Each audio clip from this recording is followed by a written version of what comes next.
അപ്പോൾ രണ്ടാമത്തെ മത്സരത്തിലും നമ്മുടെ ചെന്നൈ സൂപ്പർ കിങ്സ് തോൽവി ഏറ്റുവാങ്ങിയിരിക്കുകയാണ്. പഞ്ചാബ് കിങ്സിനോട് ഏറ്റ തോൽവി എന്ന് പറഞ്ഞാൽ തുടർച്ചയായ രണ്ടാം മത്സരത്തിലെ തോൽവി അത് ഈ ടീമിന്റെ അതായത് തുടർന്നുള്ള മത്സരങ്ങളെയും അതുപോലെ തന്നെ അവരുടെ ആത്മവിശ്വാസത്തെയും എത്രയധികം കോട്ടം തട്ടും എന്നുള്ള കാര്യങ്ങളൊക്കെ നമുക്ക് എല്ലാവർക്കും മനസ്സിലാവും. സാക്ഷാൽ നമ്മുടെ സഞ്ജു സാംസൺ, അതായത് മലയാളികളുടെ സ്വന്തം അഭിമാനമായിട്ടുള്ള സഞ്ജു സാംസണും അതുപോലെ ക്യാപ്റ്റൻ ഗെയ്ക്കോ അതൊക്കെ തുടർച്ചയായ രണ്ട് മത്സരങ്ങളിലും ഭേദപ്പെട്ട സ്കോറൊന്നും കണ്ടെത്താൻ കഴിയാതെ വിഷമിക്കുന്ന കാഴ്ചയാണ് നമ്മൾ കണ്ടത്. അപ്പോൾ ഒരു തരത്തിലും അല്ലെങ്കിൽ ഒരു ഘട്ടത്തിലും എനിക്ക് തോന്നുന്നില്ല ഈ പഞ്ചാബ് കിങ്സിനെതിരെ നമ്മുടെ ചെന്നൈ സൂപ്പർ കിങ്സിന് എവിടെയെങ്കിലും ഒരു ആധിപത്യം നേടാൻ കഴിഞ്ഞിട്ടുണ്ടെന്ന് എനിക്ക് തോന്നുന്നില്ല.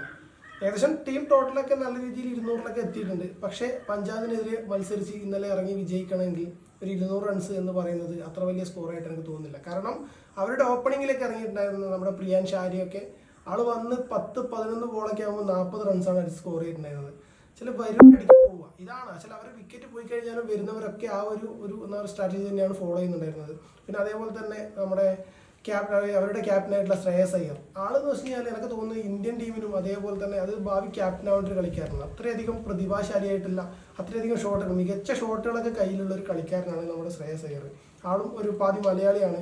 അതിൽ നമുക്ക് എന്താ പറയുക, അത്തരത്തിലുള്ള കളിക്കാരൊക്കെ നമ്മുടെ ടീമിന്റെ ഭാഗമായിട്ട് ഇപ്പോഴും ടീമിന് പുറത്ത് നിൽക്കുമ്പോൾ ഇതൊക്കെ നാഷണൽ ടീമുള്ളവർ കുറച്ചുകൂടി ശ്രദ്ധിക്കപ്പെടേണ്ട കാര്യമാണ്. കാരണം 4ാം നമ്പറിൽ ഇപ്പോൾ കഴിഞ്ഞൊരു 3-4 വർഷത്തെ മത്സരങ്ങളൊക്കെ എടുത്ത് പരിശോധിച്ച് നോക്കിക്കഴിഞ്ഞാൽ ശ്രേയസ് അയ്യറിനോളം 4ാം നമ്പറിൽ സ്യൂട്ടാവുന്ന ഒരു കളിക്കാരൻ നിലവിൽ ഇന്ന് ഇന്ത്യയിലുണ്ട് എന്ന് എനിക്ക് തോന്നുന്നില്ല. കാരണം അതേപോലെ ആളൊക്കെ ഇന്നലെ മികച്ച രീതിയിലാണ് ഫിനിഷിങ്ങിലേക്കൊക്കെ പോകുമ്പോൾ ആളുടെ ആ ഒരു ഗെയിം, ആളുടെ സ്ട്രാറ്റജിയൊക്കെ കണ്ടു കഴിഞ്ഞാൽ നമുക്ക് മനസ്സിലാവും ആൾ എത്രത്തോളം മെച്ചുവേർഡായിട്ടാണ് ക്രിക്കറ്റ് കളിക്കുന്നുള്ളത്. അതേപോലെ ഒരു തരത്തിലും എനിക്ക് തോന്നുന്നില്ല ഒരു തരത്തിലും നമ്മുടെ പഞ്ചാബിനെതിരെ ഇന്നലെ വിജയിക്കാനുള്ള ഒരു സാധ്യതയും ചെന്നൈ ഇന്നലെ മത്സരത്തിൽ എവിടെയും കാണിച്ചിട്ടില്ല. ചിലപ്പോൾ 2 മത്സരം കൊണ്ടൊന്നും നമുക്ക് ഇവരെ വിലയിരുത്താൻ വേണ്ടി കഴിയില്ല. അവരുടെ മെയിൻ തല, അതായത് നമ്മുടെ MS ധോണി പരിക്ക് പറ്റി പുറത്തു പോയതൊക്കെ അവരുടെ ടീമിന്റെ ആത്മവിശ്വാസത്തെ ഒരുപാട് കെടുത്തിയിട്ടുണ്ടാവും. അതുപോലെ ടീമിനുള്ളിലുള്ള ആ ചില അസ്വരസ്ഥകളൊക്കെ നിലവിൽ നിൽക്കുന്നുണ്ടെന്നൊക്കെയാണ് അറിയാൻ വേണ്ടി കഴിഞ്ഞിട്ടുള്ളത്.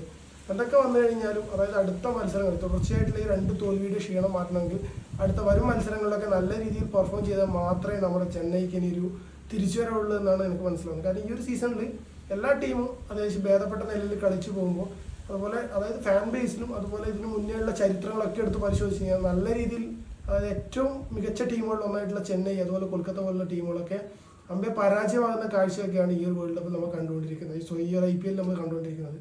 അപ്പോൾ ഇനി വരുന്ന മത്സരങ്ങളൊക്കെ ഇവരൊക്കെ നല്ല രീതിയിൽ കളിക്കുന്നുണ്ടെന്ന് വിശ്വസിക്കാം. ഏതായാലും പഞ്ചാബ് ഇന്നലെ വിജയിച്ചിട്ടുണ്ട്. അപ്പോൾ ഇനി വരുന്ന സഞ്ജുവിൻ്റെ അടുത്ത മത്സരം എന്ന് വെച്ച് കഴിഞ്ഞാൽ നമ്മുടെ RCBക്കെതിരെയാണ്. അപ്പോൾ ആ ഒരു മത്സരത്തിൽ കൂടി ഫ്ലോപ്പ് ആയി കഴിഞ്ഞാൽ സഞ്ജുവിനുള്ള ഇപ്പോഴുള്ള പിന്തുണയിലൊക്കെ ചിലപ്പോൾ അങ്ങോട്ടും ഇങ്ങോട്ടും ചില മാറ്റങ്ങളൊക്കെ വരാൻ സാധ്യതയുണ്ട്. അപ്പോൾ ഈ ഒരു T20 അതായത് ഈ ഒരു നമ്മുടെ IPL മത്സരം അതായത് IPL മത്സരം കൂടി പരിശോധിച്ചതിന് ശേഷം മാത്രമാണ് അതായത് 2027 ഏകദിന വേൾഡ് കപ്പിനുള്ള ടീമിനെ അതായത് ഇവിടെ വെച്ചാണ് തുടക്കം, ഇവിടെ വെച്ചാണ് പ്ലെയേഴ്സിനെ നിരീക്ഷിക്കുന്നത് എന്നുള്ളത് അജിത് അഗാക്കറിനെ പോലുള്ള ക്രിക്കറ്റ് സെലക്ടേഴ്സൊക്കെ ഓൾറെഡി പറഞ്ഞിട്ടുള്ള കാര്യമാണ്. അപ്പോൾ ഏതായാലും നമുക്ക് നോക്കാം. ഇന്നലത്തെ മത്സരത്തിൽ എനിക്ക് തോന്നുന്നില്ല ചെന്നൈ ഇന്നലെ അതായത് വാനിഷിംഗ് ആയിപ്പോയ ഒരു കാഴ്ചയാണ് നമുക്ക് കാണാൻ വേണ്ടി സാധിച്ചിട്ടുള്ളത്. ഏതായാലും ഇന്നത്തെ മത്സരം നമുക്ക് നോക്കാം. ഇന്നത്തെ മത്സരത്തിൽ തീപ്പാറുന്നൊരു മത്സരം ഇന്ന് നടക്കാനുണ്ട്. അപ്പോൾ അതിൻ്റെ വിശേഷങ്ങളായിട്ട് അടുത്ത വീഡിയോയിൽ കാണാം.